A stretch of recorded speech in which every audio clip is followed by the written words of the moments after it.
Welcome guys हो A K भोलकर तथा अनिल भोलक कोटगाउँबाट सिधै म चाहिँ अहिले कोटगाउँ संग्रहालय कालेठोकमा जाँदैछु र त्यहाँ सानसानो मन्दिर पनि बन्दैछ अरे भन्ने कुरा सुनेर यसो के कस्तो रहेछ भनेर चाहिँ म हेर्न गइरहेको छु। एकछिनपछि तपाईहरुलाई म देखाउँछु। अहिले चाहिँ म यता बेलौटी खाउँदैछु हैन। है त गाइस बेलौटी खाइरहेको बवाल फल्याएको बेलौटी नै यहाँ हो। यता हो बेलौटी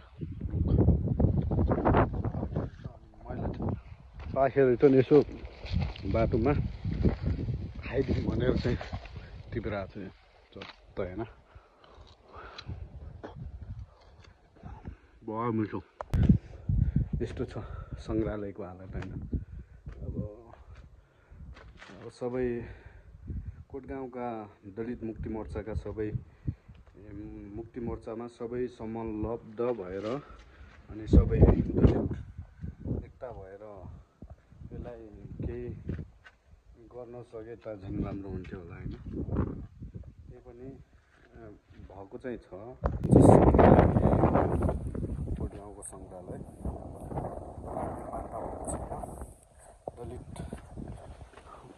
दलित संग्रहालय भनेर चिनिन्छ। कालेठोकमा कोटगाउँमा दलित संग्रहालय भनेर गिनिज बुक हो कि केमा पनि लेखाइसकेको छ अरे कोटगाउँमा दलित संग्रहालय छ भनेर।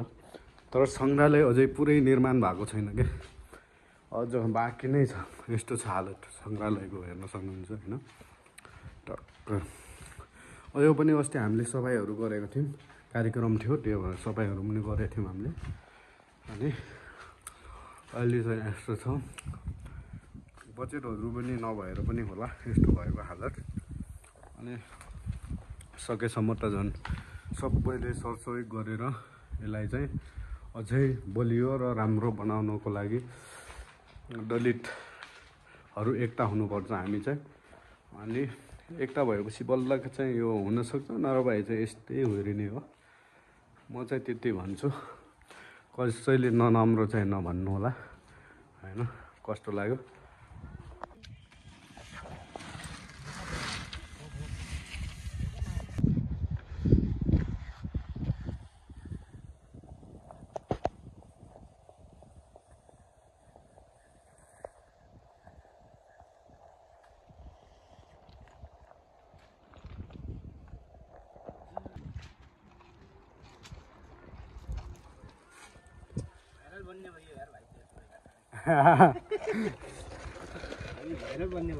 भाइरल बन्नुहुन्छ अब।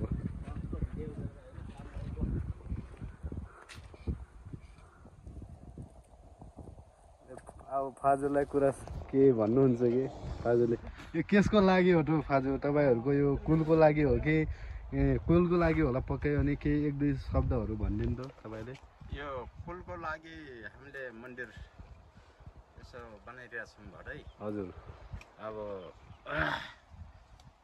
यो पहिलेदेखि सोच गरिरहेका थियौँ हजुर बनाउँला भनेर। हजुर 5औं साल बनाइरहेका छौँ हेर।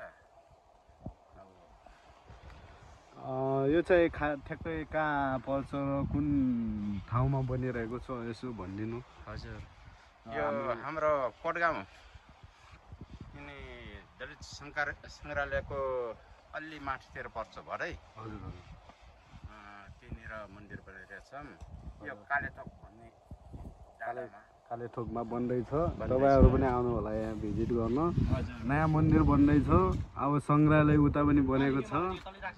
अनि यता हाम्रो के भन्नुपर्छ छैन चाहिँ थाहा भएन।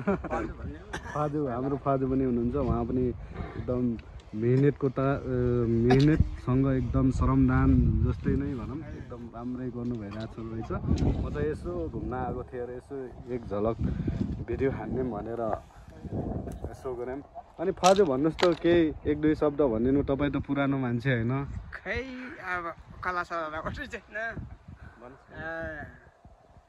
हाम्रो यो सङ्ग्रहालयको कोरोमा मन्दिर सुरु गरेको हजुर हजुर अब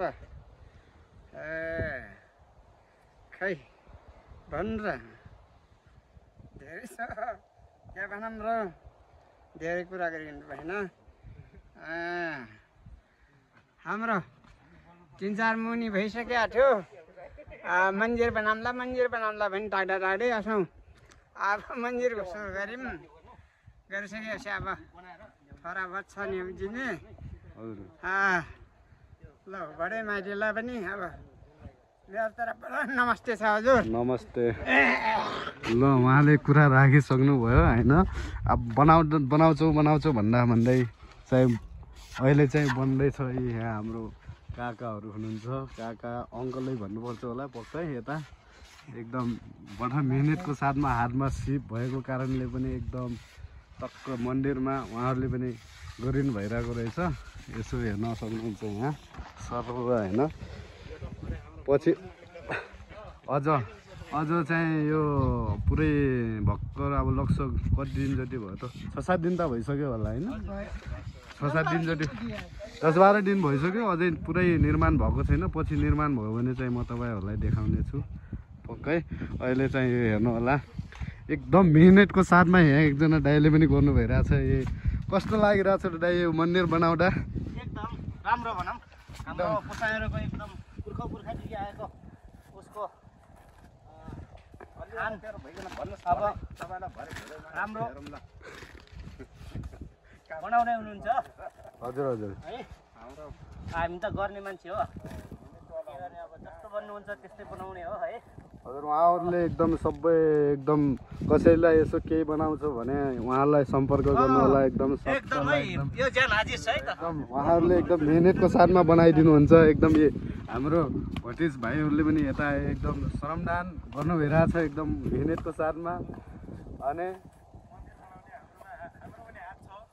यहाँ भाइहरूको हात पनि छ है ए युवाहरू कोही केटीहरू छौँ भने नम्बर छोडिदिए त यहाँ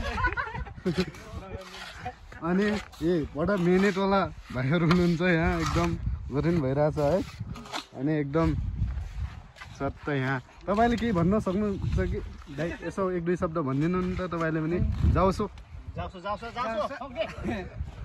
खै यो अङ्कलहरूको पुरानो भन्न पुरानो उता कताबाट सारेर ल्याउनु भएको थाहा हजुर हजुर त्यसपछि चाहिँ राम्रो व्यवस्थित तरिकाले बनाउने भनेर चाहिँ मन्दिर बनाइराख्नु सकेर एकदम खुसी लाग्छ खुसी लागेको छ जे भयो भने मलाई पनि खुसी लाग्यो होइन यहाँ चाहिँ म धेरै दिन भएको थियो घुम्न नपाएको अनि यसो घुमिदिएको होइन यतातिर विदेशी आउनु भएको रहेछ त्यतातिर यसो घुम्न जाऊँ भनेर यसो घुमिदिएको हो अनि ठिक छ एकदम बबालै बनाएको छ अझै राम्रै हुँदै जाउँछु होइन पछि अर्कोचोटि यसको 2 हप्तापछि म आउँछु फेरि बनाउँछु चट्ट परेको तपाईँले हेर्न सक्नुहुन्छ है पार्ट 2 पार्ट 1 को लागि एकदम प्रतीक्षा गर्नु होला अनि एके भोलक कोटगाउँबाट सिधै फेसबुक पेज अनिल भोलकर कोटगाउँबाट हेर्न सक्नुहुन्छ है ल